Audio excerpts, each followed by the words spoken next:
What does the film The Favorite teach us about symbolism, framing, and life in the 18th century? Let's take a quick dive and find out.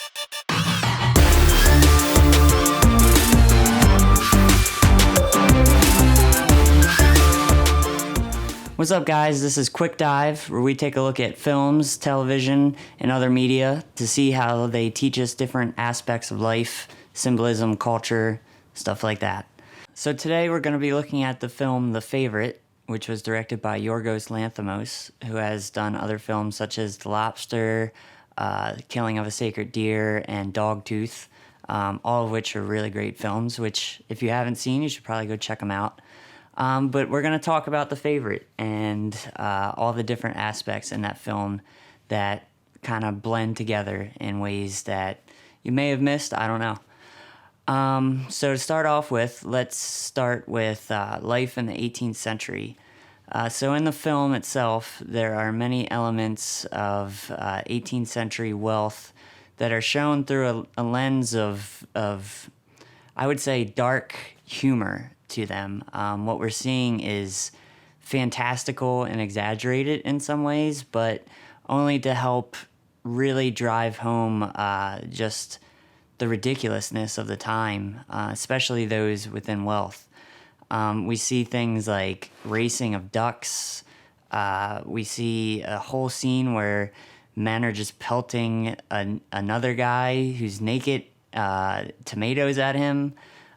Just little elements like that it just shows us how, in many ways, I feel like nowadays we look back at those times with this eye of nostalgia or an eye of just grandeur, and we elevate these people to a different level. But the smart thing that Yorgos is doing in this film is he's not allowing that to happen. He's really looking at what the times were like and showing the absurdity of it, not really holding back in any way what made it kind of ridiculous. And actually, these people being more childish than anything.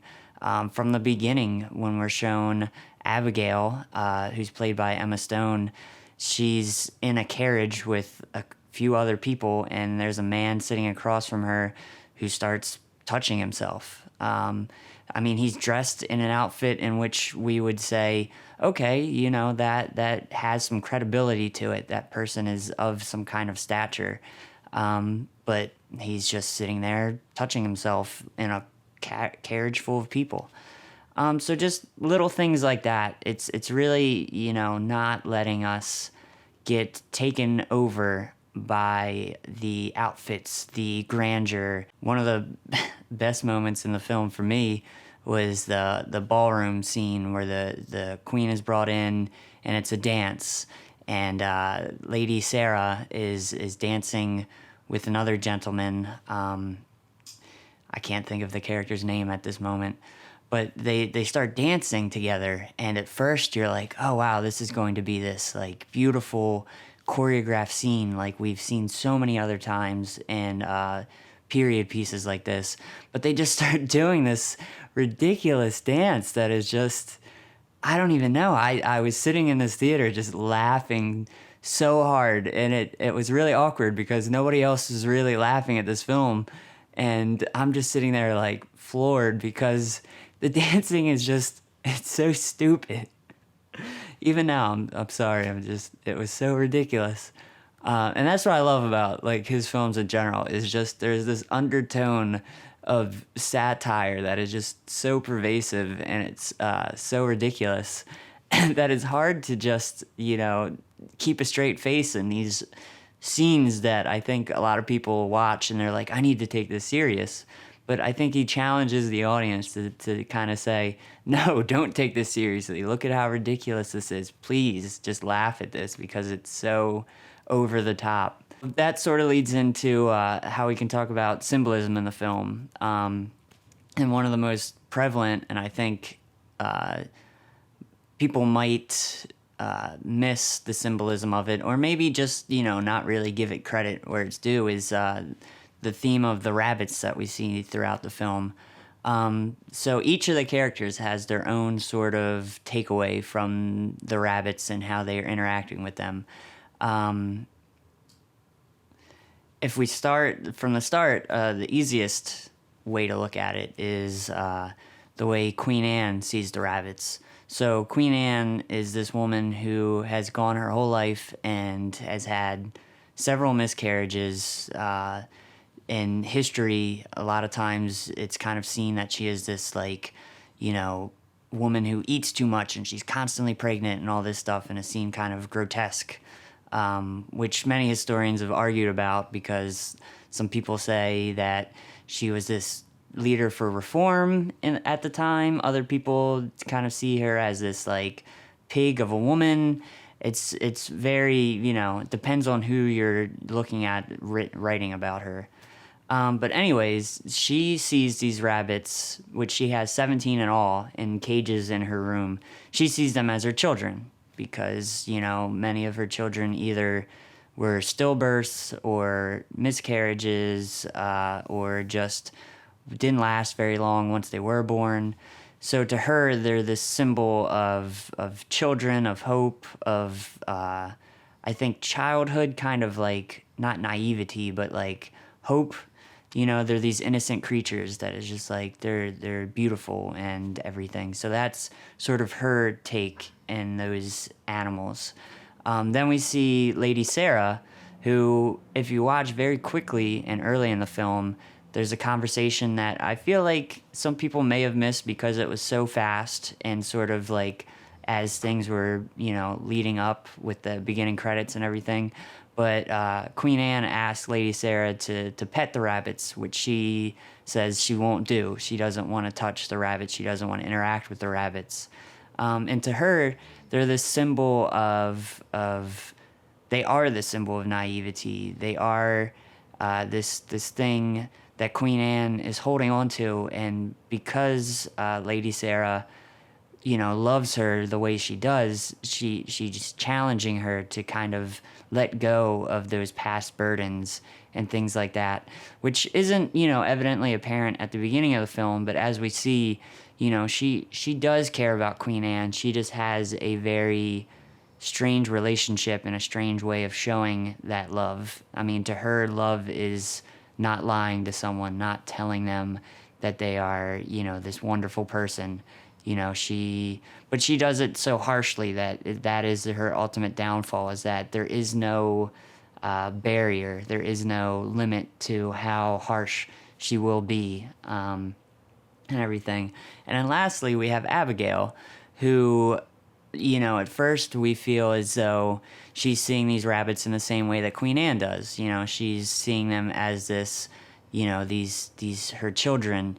She's loving them, she's adoring them, she's playing with them with Queen Anne and everything. But as the film goes more forward and we see the progress her life is taking, there is a very strong scene towards the end of the film where we see Abigail putting her shoe on a rabbit to the point where it starts squealing, because she's just putting so much pressure on this rabbit as if to threaten to kill it. And it's this moment of her realizing the power that she has gained throughout the film, but also as, you know, this symbol that what the rabbits are, you know, is kind of dirty to her. To kind of backtrack a little bit, Abigail is someone that came from a higher stature, had a father who basically, you know, drove up gambling debts, was an alcoholic, terrible man, ended up selling her off to other men. So throughout her life, she experienced, you know, this hardship. She was raped, it seems. She doesn't go on about how many times, but it seems that it happened a lot in her life. So things like sex and love and all this are very convoluted and everything. So I feel like to her, the rabbit is maybe even a symbol of something that she either doesn't want to attain or can't attain, like the fertility, you know, the fertility of the symbol of the rabbit. So I feel like in her mind, you know, the fact that she knows that she has this control in her life is so powerful, and it's better than having children or things like that. So, as you can see, I am framing this shot right now in a very wide angle lens, which is prominent throughout the film. And as you can probably tell, I'm here, I'm present in the frame, but there is so much more to the frame than just myself. It's making me look smaller. I mean, as you know, you can't see it right now, but the camera is very close to me, kind of looking down at me. So I'm creating this point of showing that in the frame, I'm in the middle, and it's making me more significant. But, if I would have sat myself here or further over to the side, it makes me a lot more insignificant in the frame. And that's exactly what is done throughout The Favorite, is at many turns, we are shown the grandeur again of the times, but we're shown it through a fisheye, super wide-angle lens, which takes away the grandeur of the moment. It takes away these people, and they're just these little figures in a bigger thing, and in a way it's showing sort of how, history is. It's showing that these people, in the grand scheme of things, are very insignificant in what they're doing. They may feel as though they're doing these things of importance, but by showing that they're just these small pieces in a larger puzzle, it's really not that important, and what's going on around them is really not that important. And it shows the frivolity of the whole situation.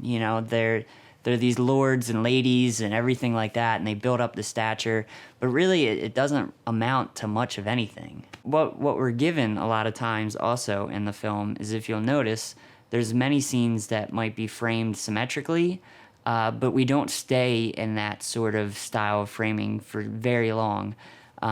So for instance, there's a scene where it's the two different political factions, their representatives are sort of arguing their cases to the queen. We're shown a two-shot, a very equal two-shot, and it switches kind of dramatically on a fast pan over to one of the men arguing. And so we're sort of taken out of a place of stability. And I feel like in a lot of ways it's, again, showing that what they're doing as a society is trying to be stable, but the instability of it all is very felt throughout the film. So two things I would say is definitely check out this film. It's probably playing at like an indie theater or something like that. I saw it at the Charles here in Baltimore. And don't be afraid to laugh. Like, this movie is serious, but it's also a super, dark satire in many ways. So thanks for taking this quick dive with me. Not sure if it was really super quick, but it certainly was a dive into the film The Favorite. And feel free to like, comment, subscribe. Please share your thoughts about what you felt about the film. If you feel like there's anything I may have missed, I'd love to discuss it more with everyone. And, keep it up and keep awesome, guys.